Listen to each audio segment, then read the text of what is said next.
قریب۔ خیرکم من تعلم القرآن وعلمہ، اس حدیث پاک کے اندر حضور پاک صلی اللہ علیہ وسلم نے فرمایا کہ بہترین تم میں سے وہ شخص ہے جو قرآن سیکھے اور اس کو سکھائے۔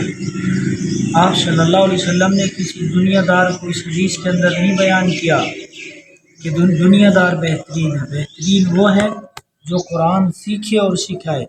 قرآن پاک کو چھوٹے بھی سیکھ سکتے ہیں، بڑے بھی سیکھ سکتے ہیں، جو ہے نا جن کی عمریں 60 سال کو پہنچ چکی ہیں وہ بھی سیکھ سکتے ہیں۔ اور قرآن پاک کی دفاع ہم مسلمانوں کے ذمے ہیں، پوری دنیا کے مسلمانوں کے ذمے ہے قرآن پاک کی دفاع کرنا، دین کی دفاع کرنا، شان صحابہ کی دفاع کرنا، شان مصطفیٰ کی دفاع کرنا، یہ تمام دین ہے اور ان کی دفاع کرنا ہم تمام مسلمانوں کی ذمہ داری ہے۔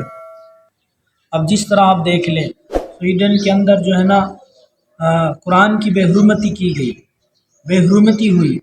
اب اس بے حرمتی کے خلاف ہر مسلمان کا یہ جذبہ ہونا چاہیے کہ وہ بولے۔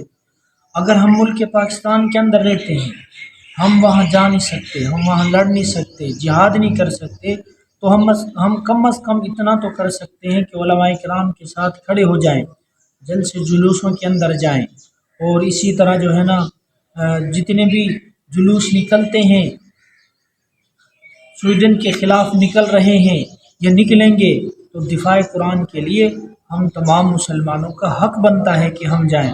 اور میں تمام مسلمانوں کو یہ پیغام دینا چاہوں گا کہ ہر مسلمان بھائی ہر جلسے کے اندر، ہر جلوس کے اندر جو ہے نا دفاع قرآن کے لیے جو ہے نا ہر بندہ نکلے۔ تو سارے نکلیں گے نا انشاءاللہ؟ انشاءاللہ۔ وآخر دعوانا الحمد للہ رب العالمین۔